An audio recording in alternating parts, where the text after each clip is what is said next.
The Creative Collective. Collaboration, not competition. Well, welcome. Welcome, everybody, to this month's edition of Peer-to-Peer Support Group. Lovely to see so many people in the room. That's awesome.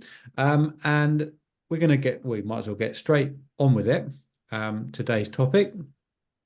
How have you improved your marketing strategy to improve your business? And then it might be the case that we can kind of weave in what hasn't worked as well, because I think that would be really beneficial for people.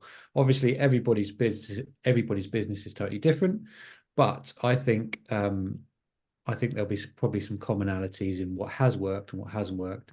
And if you haven't tried the stuff that has worked, maybe that's something to try too. We got loads in the room, so I might have to be slightly strict with timings because I want to get around everyone that wants to speak. If you're happy just taking in the information, there's absolutely no pressure to speak whatsoever. But we will. Who wants to go first? Who wants to? Go on, Alex. Yeah, I've changed. Well, I wouldn't say change. I've adapted better my strategy I get a lot of my business through networking. But the reason why I land it from face-to-face networking is because of the amount that I do on LinkedIn. So I'll turn up at even sometimes a brand new face-to-face networking event, and I'll have like a few people come up to me, oh my God, yeah, I've seen you on LinkedIn, like your stuff's so amazing, we should get a one-to-one in.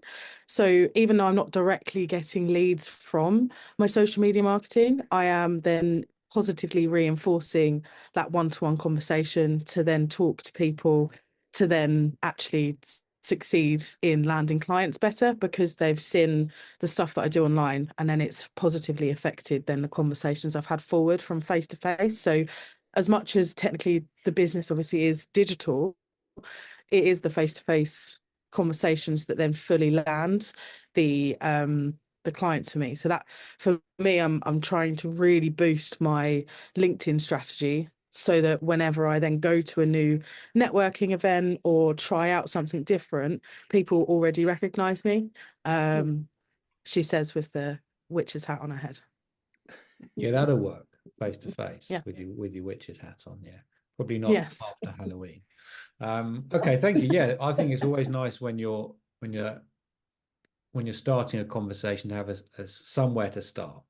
And if they're recognizing you from social media, that's quite nice to hear actually, because so many times, you can put a post on social media and it gets, well, if you're me anyway, you get tumbleweeds, but then other people, but it still gets noticed because still, people do bring it up, don't they? So that is going to be my next series of videos of thanks for saying you like my content, but can you actually like my content?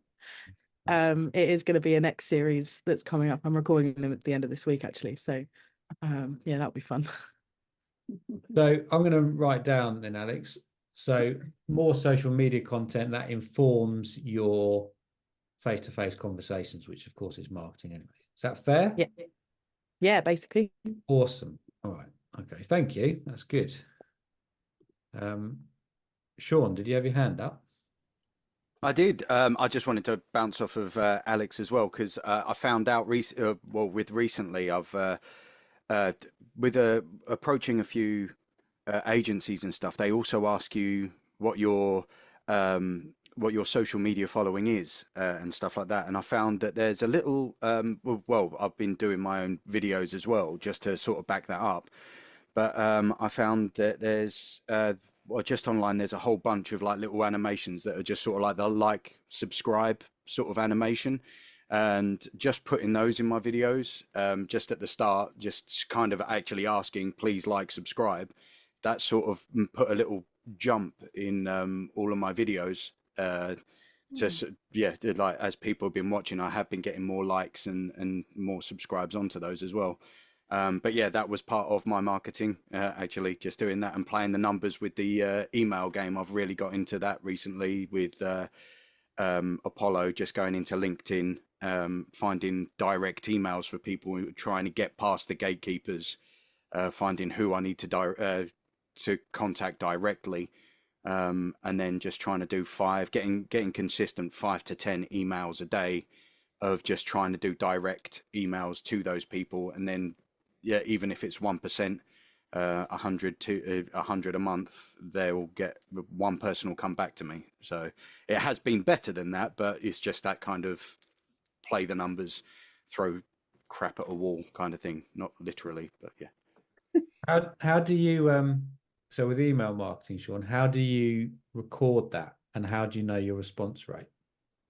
So I've just got an Excel spreadsheet or a Google sheet spreadsheet, just with name, the website, the email address, who I contacted, and what date I emailed, and then I record what date they reply, if there is or if there is one. If I get a notification saying the email's been blocked or whatever, I'll read that off.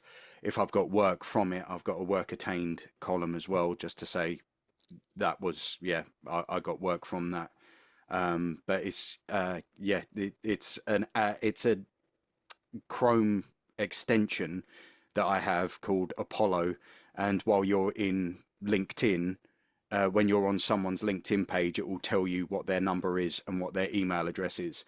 And I think on the free thing, you get 100 per month of actually finding what their actual email address is. It doesn't work 100% of the time, but it works enough of the time that I have got some good replies and stuff like that now. So I'm just trying to work on that as much as possible, really. Trying to drop all the P2Ps and all the other stuff where they want to take a percentage for not doing any work on their end, really. But that might just be for voiceovers kind of thing. Sean, can you drop a link to that in the chat, Apollo? Of course, yeah. I'll do that now. Cheers, bud. And then Martin, just before we go to Martin, it's worth saying that if you do want to speak next, you can either put your hand up, it might ache after a while, or you can just raise your digital hand and then I'll know to come to you next. So whatever is easiest for you. And then the digital hands sometimes stay up, and that's just kind of funny because it's like a legacy digital hand, which I'm a big fan of. So I'll go Martin and Ed. Following on from Sean about emailing people, something I've been doing for about a year or so now is do not forget the follow-ups. It's not just one and done because they might be busy. It might go into their spam. Keep emailing these people once a month until they respond, because I've had some very fruitful conversations. And also, if they don't respond to the first one, it doesn't mean they're never going to get back to you. I've had responses months, sometimes years after, saying, well, I've got something for you now. So it's always worth just firing off another email. Love that. Ed and then Keith.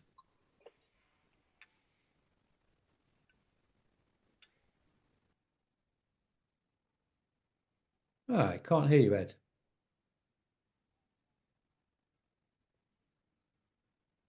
While you're sorting that out, just let me know when you're back. And we'll go Keith. Thanks, Ben. It was a question for Martin. It was about emails, because I know we all hear you should have an email list. You should keep in touch with people via email and grow your list. And I thought, Martin, you've got a LinkedIn newsletter as well, haven't you? You send out. So do you have both? What was the choice? What made you go with a LinkedIn newsletter? Do you do emails separately? What was the thought process behind how to email people? So the emails that I do is cold emailing to leads that I find online or source from, buying data. It's quicker that way. But the LinkedIn newsletter, I did that because it was free and because I didn't need to ask people to subscribe to it. I did put the first edition out, and within a couple of days, it had 400 subscribers just because I'd posted it. And since then, I've been doing it, I think, about 6 months, and it's up to about 800 subscribers. I don't think I've asked anyone to subscribe to my newsletter. So I don't get their email details or anything like that. It's just sent to their LinkedIn profiles. They do get an email from LinkedIn saying my newsletter is out, but I don't know their email addresses. But it was just a free way of getting to another bunch of people. And would you recommend it? Sounds like it works. In terms of another touch point, yes. I can't say that I can attribute work to it, but I think it's worth doing for the sake of an hour a month. Thanks. Awesome. Thank you, Keith. I should be back. Ed, are we back with that? Ed is back in the room. Over to you. Helps if turn your mic on, doesn't it? It does, generally. Anyway, so I used to do a lot of email marketing. I used to be a recruitment consultant for 10 years and just pinging off CVs constantly. And the key to it is consistency. The downside that I found to it is that you don't necessarily get the best of clients. That's what I found. You tend to get the ones that are desperate, last minute kind of thing. So my advice would be to try and build a relationship with that person, probably through a newsletter like Martin has been doing on LinkedIn. And the reason I like using the LinkedIn newsletter, even though I haven't used it for ages, I've been a bit lax on that, is because it hits them on an app and in their email box, like Martin says. The only thing to be a bit cautious about is having your life built on LinkedIn. And that's something I need to try and figure out myself, is how to move away from LinkedIn. Because if LinkedIn decides to close down your profile or cut off newsletters for whatever reason, you're kind of screwed. So yeah, that's what's going through my mind at the minute, is how do I switch everything, well, not switch, but have a backup plan away from LinkedIn. So interested to hear what other people have got to say around that, really. We'll definitely come to that. Ed, just a quick question, and then we'll move on from email marketing potentially. But when you're sending out cold emails, what is, in your opinion, what's a good response rate? Oh, you're testing my memory now. I think I'd look to get something between 2 to 5% was kind of like what we'd get back, but we were sending out a lot of just CVs, and it was completely scattergun approach, you know. Okay. So I don't know what it should look like, but I think that's what we were ending up getting, because we were just trying to catch someone at that right moment with a CV shoved under their nose, you know. Yeah, got it. Thank you, mate. We'll go Jude and then Keith again. Oh, yeah, so following on from what Ed said, because it's no secret that I advocate building an email list so that it's yours, and that if social media explodes or tries to charge you for everything or whatever, you've got it there and it's yours. And I also like the fact that obviously you have got the stats there, so you can see what the open rate is, you can see what the click rate through to your links are if you're like promoting something in particular. And for me, certainly our email list works so well. It's where we get most of our new members from, or our clients from.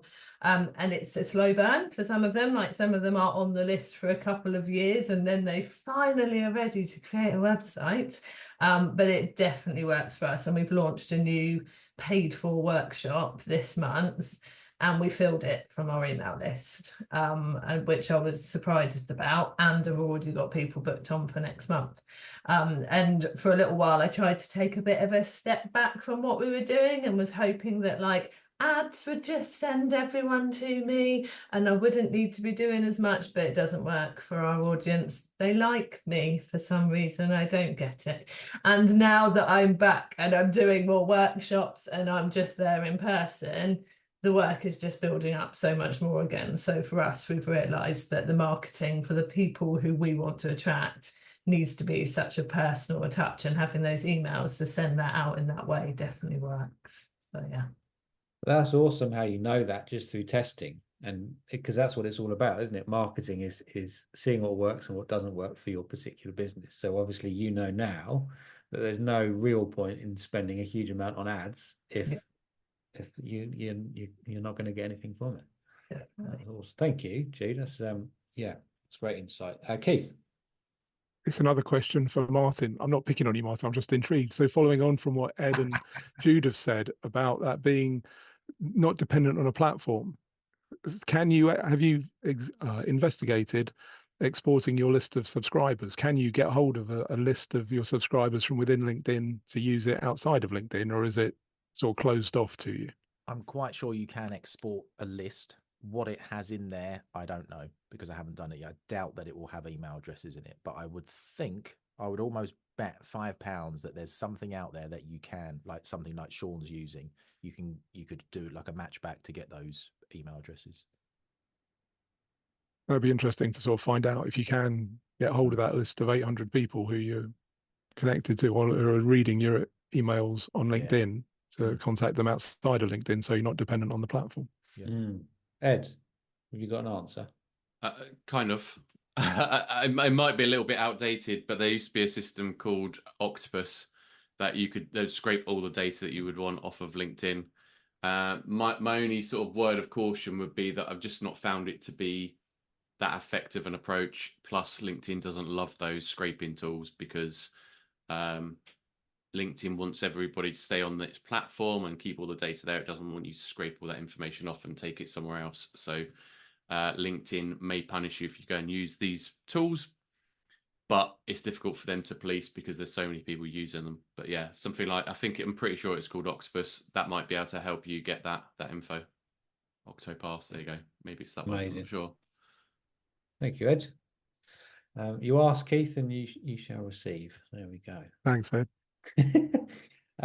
Okay, who wants to go? So I think that was awesome in terms of email marketing, but has anybody, well, we can add on to that if you like, but in terms of the core topic, has anybody got anything else to add in terms of how you've improved your marketing strategy? It might well be email marketing, that's fine. We can talk about that some more, but no, Alex. Jump in if we'll go. I think Alex had a hand up too. So we'll go Sage, we'll go Michael, and then we'll go Alex, and then Q.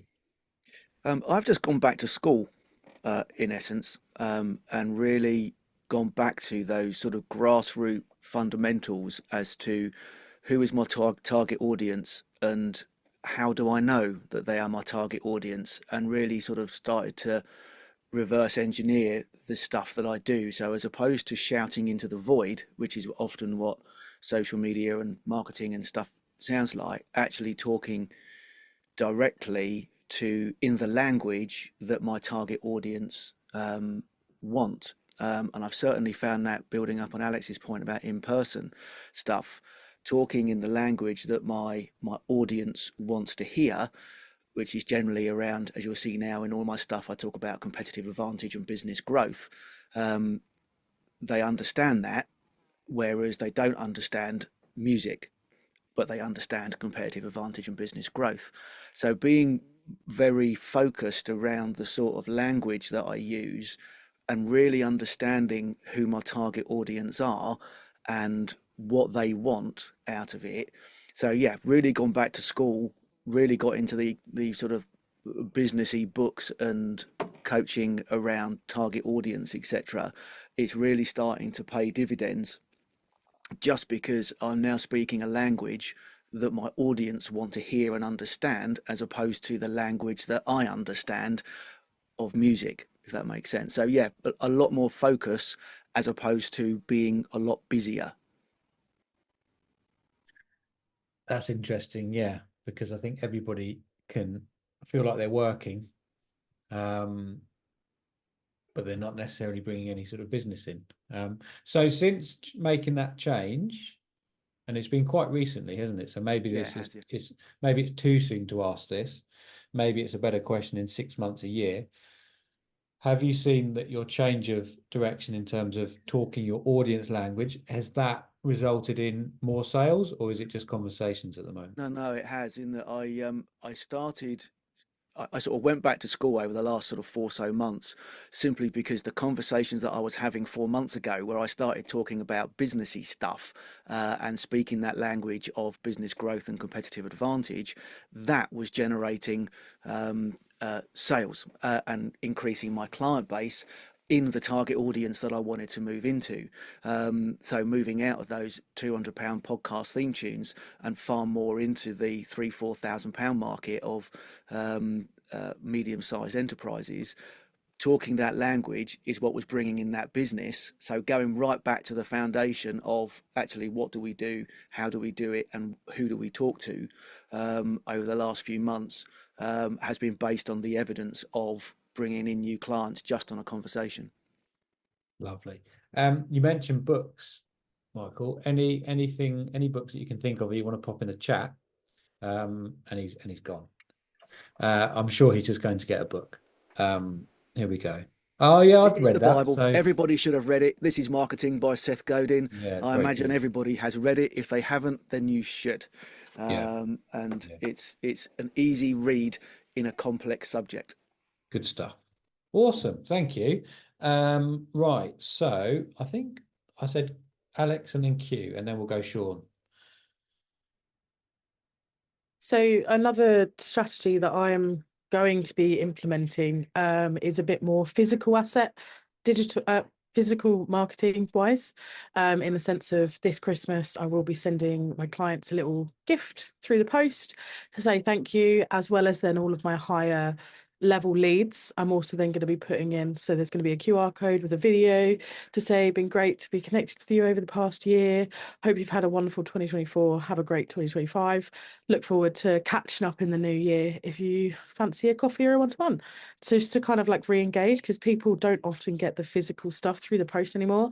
And especially then that coming from a video person who is normally all digital based contact, I feel like it might, for me, help go, oh yeah, Alex, that's cool. So that's going to be one of my little strategies of saying thank you to all of my current clients and then look forward to chatting with you next year to all of my leads. Nice. Let us know what would be really fascinating on that is when you do that for the first time properly, what in terms of the tangible results next year that you get, and you can forget it all the way back. So in 6 months, what you are sort of maybe April, May time when we're on this call again, that would be good to sort of see if that's worth it. And then we'll all jump on that bandwagon and that'll be fine. So Yeah, thank definitely. you thank you for being the guinea pig, Ellie. Awesome. Yeah, that's a nice idea like that. Q, we haven't heard from you yet. Over to you. Hello. Right, let me lower my hand because I don't like seeing myself. There you go.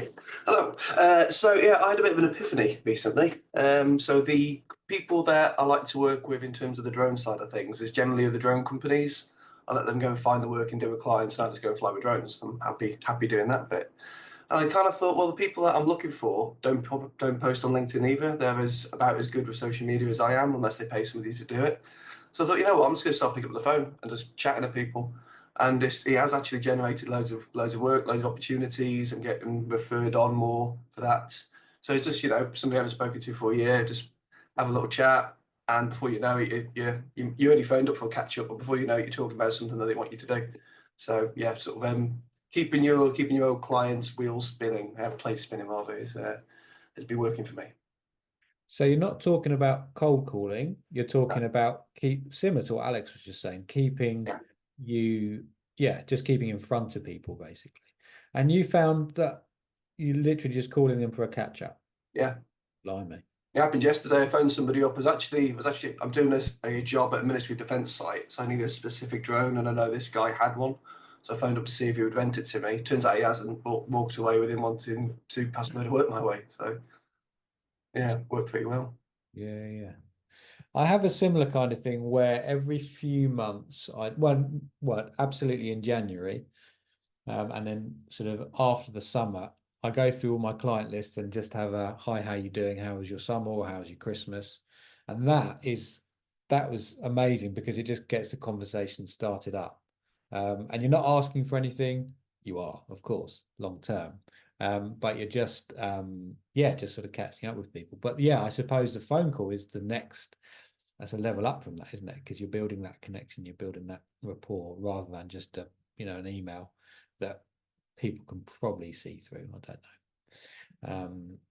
Yeah, that's great. And just quickly, Cube, just before we move on, you mentioned that you're not focusing on social media because that's not where your customers are. So are you talking about going to agencies who do drone work and then you're basically subbing for them? How does that work? It's generally the drone companies, but they've maybe taken on a contract that's a bit too big for them to handle themselves, or they're generally based down south and happily in the Midlands. I can go and be their northern sort of agents to go and do bits and mobs for them. So it's kind of like that. But yeah, it's just phoning up, and I'm a chatty sort of guy, so I'll just sort of phone up and just start chatting to them, and before you know it, you're half an hour in. I've managed to get home because I've been on the road or something, and it's a win-win. Love that. Yeah. So you're going directly to the person who commissions the work, essentially. Yeah. Q, as always, legend. Thank you. Sean, followed by Keith. And then I am aware that some people haven't spoken, and that's absolutely fine, by the way. But just in case you do want to speak, as I said, just raise your hand and we can get to you. But yeah, some amazing stuff being discussed. Sean, and then Keith. Yes. Bouncing off of what Alex said earlier on about being in person, it's I found there's different approaches, like either being in person or talking one on one, to emailing one kind of client and then another. Was I've been playing, for lack of a better word, like playing characters. So when doing a Zoom call with on a networking or something like that, people now know me as the full-time voiceover, part-time Pillock, because that's the thing that sticks with them. Or if I'm talking to someone that I know, it's more of a hello, hope you're having a good week, that kind of thing. But if it's more of a cold email, and this was literally about the week before last, talking with Andrew, it was less of a sending that same kind of thing, which is I've done an email course before where it was sort of try and play and compliment, something like that. And then trying to get to the point. Andrew just said, no, what you've got to do, you just say, this is you, like act as though you've got something, but you're in a hurry as well. And so it was just literally, this is me, this is what I've got. If you're interested, reply to this email. And it was that quickly. But from that, I got about half a dozen answers within the hour, which was really interesting to see, going from throwing as much as you can to the wall and maybe getting one or two, and then literally just doing, it wasn't so much of a half-arse email, but it was one that was just had a bit of urgency to it, had people answering really quickly. But yeah, that was very interesting to me. So rather than the relationship building, going straight in for the ask, like no sort of bullshit, basically. It was for one of my clients that I've been doing work with for a while, but it was literally saying I've worked instead of saying I work with this client, it is I have helped develop this app. This is what we do. This person's interested. If you're interested, come back to me now, kind of thing. And yeah, people were hopping back on that which was. It felt counterintuitive because you're so used to just trying to build that rapport and act like a human instead of just going, you want this, talk to me now, do it. Probably quite refreshing, actually, because so many times you just sort of pitter, is that the right word? Pitter patters? Probably not. Pitter patter around the subject of that, Okay, so we'll go Keith and then we'll go Flea after that. Thanks, Ben. No, very briefly, just following up from what people have said about catching up with existing clients, it reminded me of a conversation I had a few years ago with somebody, how important it is. And they recommended making a list of all your existing clients and all the services that you offer. And most businesses could happily spend the rest of their careers going through that list, because lots of your existing clients won't know everything that you do. So just let them know, because the worst thing that can happen is the existing client comes back to you and says, oh, I didn't know you did that.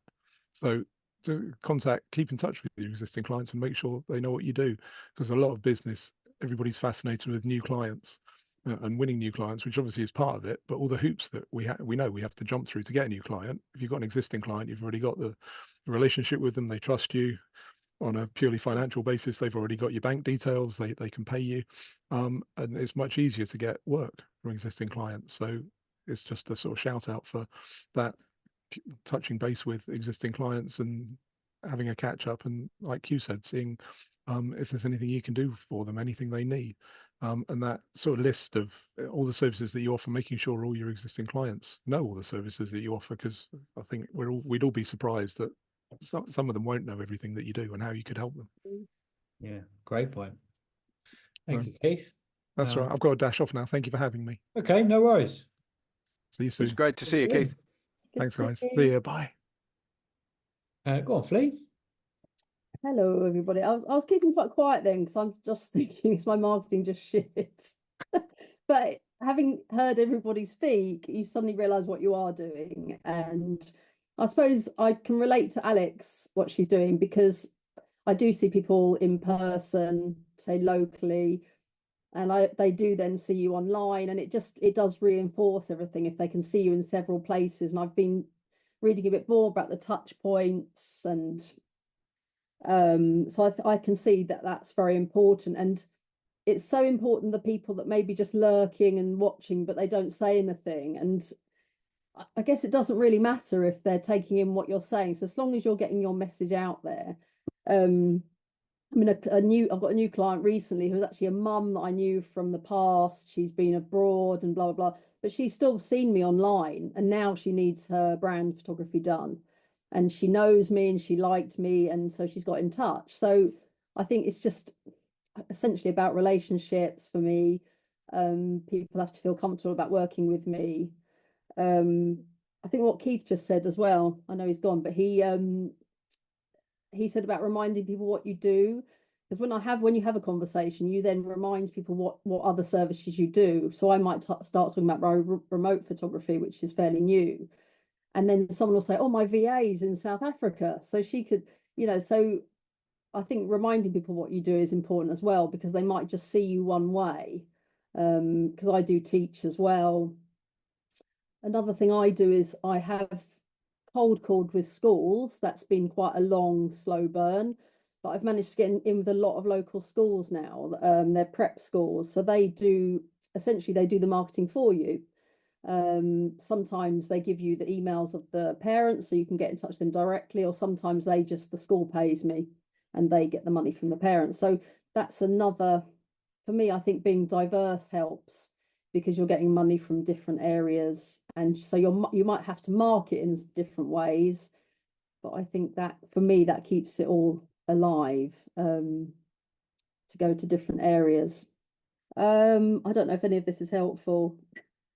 Yeah.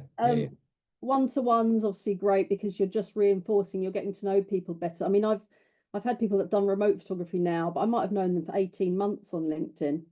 So I'm finding it is quite a slow burn for photography. But as long as you know that and you keep the plate spinning and you're getting to know people more and more. And for me, I just find it really important to be myself, to make good connections, and just be yourself. Yeah. I find that vital, really. So people know what they're dealing with, who they're dealing with. And it's such a personal thing doing photography with a lot of jobs, but with photography in particular, I think it's a very personal thing. Now I've been in a bit of a slump recently, but I came out. Today's a bit dodgy, but I I managed to sort of get myself out and thinking about new and exciting things to get me excited again. But this book, you probably know Daniel Priestley. I think this is the same author of the book I sent Michael recently. You can't see this, can you? Oversubscribed, but it's just a book that kind of gets you thinking, and it's very simple. So if you are in a slump, I'd sort of recommend that, for just thinking about how you can generate things differently, and how to do your marketing, and how to just do things simple. Anyway, that's my pennyworth today. Amazing. Thank you, Fleet. Quick question just before going to Ed. You mentioned getting in with the schools and how that's been a slow burn. I think everybody can relate to that, the sort of the slow burn relationships. Can you talk me and everybody through that process about getting into schools? Because if it's not schools, it might be a company, it might be, another sector that you want to get into, whereas maybe cold emails just won't land. So what's the process of getting in front of people? Yeah. So with the schools, the hardest thing was getting in contact with the right person, which again is probably similar for most companies. So that I found that was what took the time, because once it got into the hands of the right person, they're like, yes, we want workshops. Yes, we want photography. So once it got into the right hands, it was quick. So initially, this is going back a while now, but initially it would have been a phone call. So I'd have just easily got the phone number for the school and spoken to the office. So that was the first step, really. And then they would then give me an email of somebody who could possibly help, but it wasn't necessarily the right person. So that email might have had to bounce a couple of times. And once I'd done those initial phone calls, I kept a Excel record. So once I did the initial phone calls, I would then lead on to an email. So that'd be an initial email, just expressing what I do and how I can help them. And then once you get onto the right person, then you can give prices and ideas, and you can get down to the nitty gritty and when and how and all those things. So it just was being tenacious, I suppose, and just don't forget about it. I mean, I'm a classic example of someone that can quite forget about something. I can start something and then forget. But with this, for some reason, I just kept on. And you just check in every now and again and just sort of see, is this email coming to you? Are you the right person? And so I got there in the end. And now I feel sort of in with them. I have contacts, and that's fine until someone leaves and it gets tricky again. But it's just, I suppose it's nurturing those relationships again. And then I would then actually go in for a meeting face to face. Yeah. So it's important that the schools were fairly in my area. I can go quite wide, but sort of in my area-ish. So it's a series of connections, I suppose. Social media, I'd say irrelevant for them, that sector. They wouldn't necessarily, they might want to see a website maybe, but they wouldn't be bothered about social media. Yeah, similar to what Q was saying or what Michael was saying in terms of knowing your audience language and knowing where they hang out, isn't it? So, yeah. Thank you, Flea. Helpful, Thank very you. helpful. Ed. So just before going to my bit, just an idea for you, Flea, could be now I don't know whether that you're able to or not, but take a nice photo of the school and drop that in for them one day and just say, is so and so about, so I can hand them this. In recruitment, we used to call it drops. We used to take cakes and stuff like that round to the various different people, and of course they never turned up at the front door. But if you know, either make the receptionist happy because you're giving some cakes to the team or whatever, you know, the gatekeeper happy, or you make the person at the end potentially happy and remember you if you give them a nice gift. So being that you're a photographer, a nice photo of the school that they could use could be a nice idea.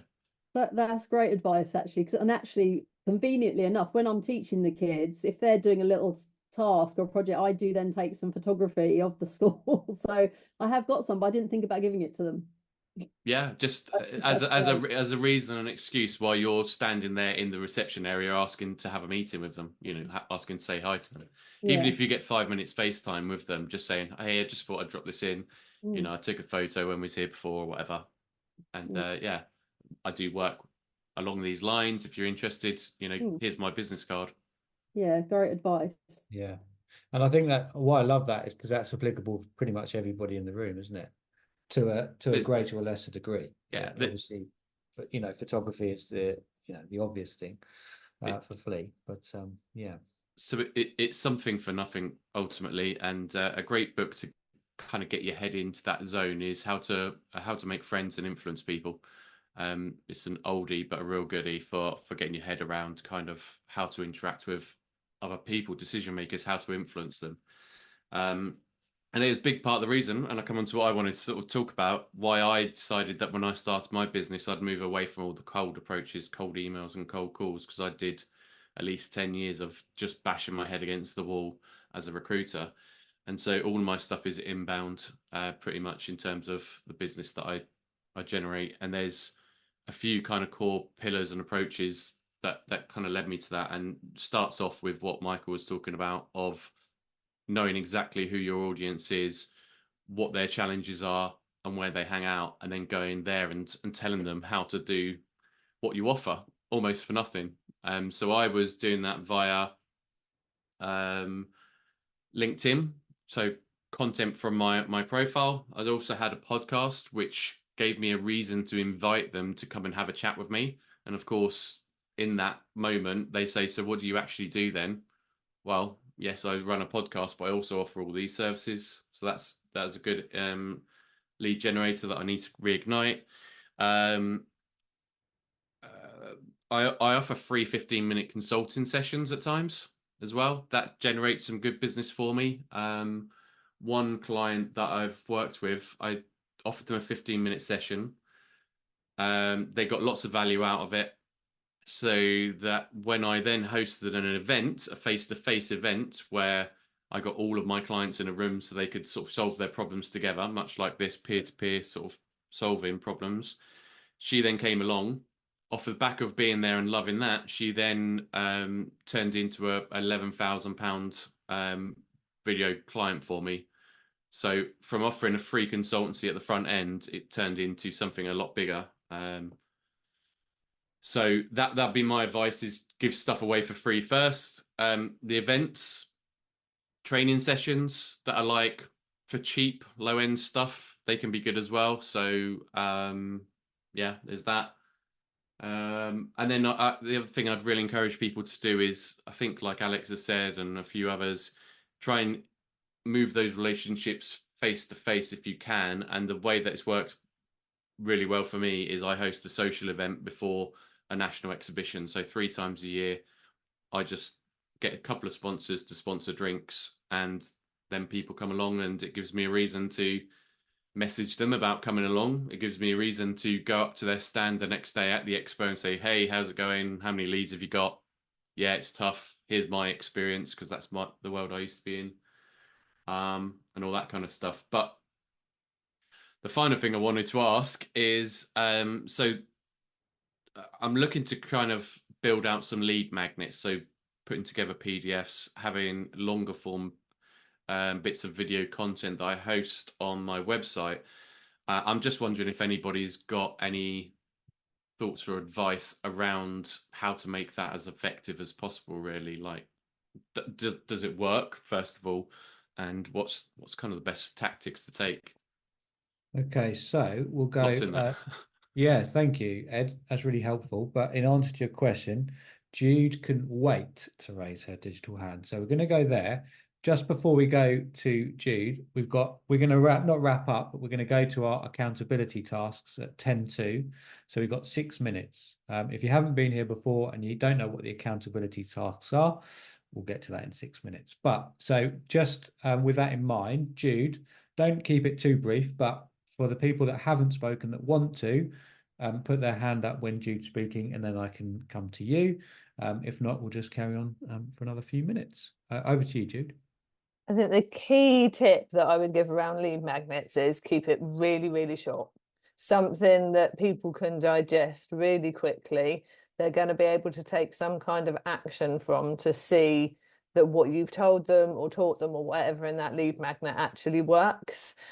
Because we've helped loads of people like launch memberships, and they use lead magnets to build their list to start off with, or we've done a lot of our own lead magnets. And one time when we did one of our lead magnets, we made it far too long because we thought, look how wonderful we are giving these people all this amazing advice, and they didn't get past like the first page, and then they didn't really get the benefit of it because they didn't get past it.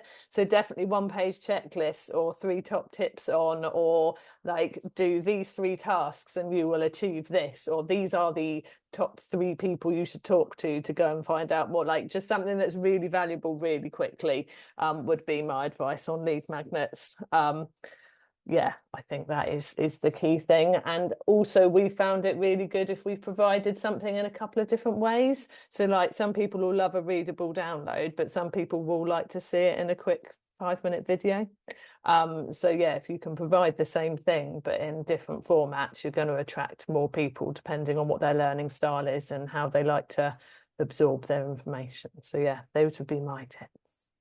Jude's top tips. Could I just ask a quick one to Jude? Sorry. Crack on, yeah. Yeah. Okay, so in terms of capturing their data, then, do you think it's best to have before, like a firewall, before they, not a firewall, a paywall, but without the money? Is it best to sign up? Yes. Yeah, definitely. Yeah, all of our lead magnets that we use are to get people on our email list. So yeah, you do a landing page telling them about this free thing, telling them what they're going to get out of it and why it's awesome, and then they sign up to join your email list to get it sent to them. And yeah, that's the way that we do it. So yeah, they have to sign up for it, because then you can continue having the conversation. And we do have an email automation on the back of all of ours, but we only have sort of like 3 emails. It's not a long automation. It doesn't feel very personal. It's good, like, if you've got a follow-up, like we've recently launched our website checklist. We have a follow-up workbook to offer them after that, and then a workshop to offer them to come on to after that. Then that's done with the automation. Then they're on our normal weekly email, which is much more chatty and silly and personal. And so, yeah, we take it from there. And then we've also got them segmented. So we've got a few lead magnets, so then we can send them specific emails for other things that might be useful to them, depending on which lead magnet they got. But yeah, so that's how we do it. Thank you, Jude. It's all right. I love that takeaway though, Jude. Something really valuable really quickly. That's perfect, because that's for a simpleton like me, that fits. Because no one has the time, or no one, wants to have the time to really read pages and pages and pages. So yeah, really, really valuable, really quick. I like that. Yeah, thank you.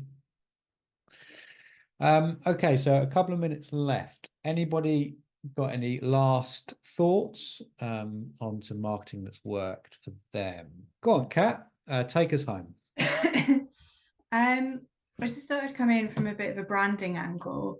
There's stuff a lot of people have picked up here about the time some of this takes and just keeping on and keeping on. And what I'd say is, looking at it from a branding angle, that's why consistency is so important, because you don't necessarily know, like, for example, you can't see when someone's saved a post, or I don't think you can, on LinkedIn, and just keeping your stuff out there. Like, there's a law across branding, apparently, I say a law, about light buyers, and it works for the huge brands as well as tiny little brands, is that your light buyers, the ones who come in once a year, that works across all brands. And they're, in a way, the most valuable. You just need to hit the numbers. So even when it's really disheartening, it's just keeping on and keeping on and keeping on going, or mixing things up, but keeping your branding really clear. So whether that's a slogan, whether that's how you talk about yourself, your logo, or your ridiculous name if you're called Rubber Ducky, is just keeping that out there, because then when people are ready to buy, they remember you and not somebody else in the market. Did I hear that right, Kat? Light buyers, as in a customer that would... Yeah, it's something to do with how many people buy, and it works even for huge brands like Coke and the fizzy drinks. It's a heavy buyer for them, is someone who buys, Wow, I think it's more than 3 in a year. So if you think about then how many light buyers are then buying the brand, but they're the ones that are kind of harder to target in a way. But that's when it's a numbers game.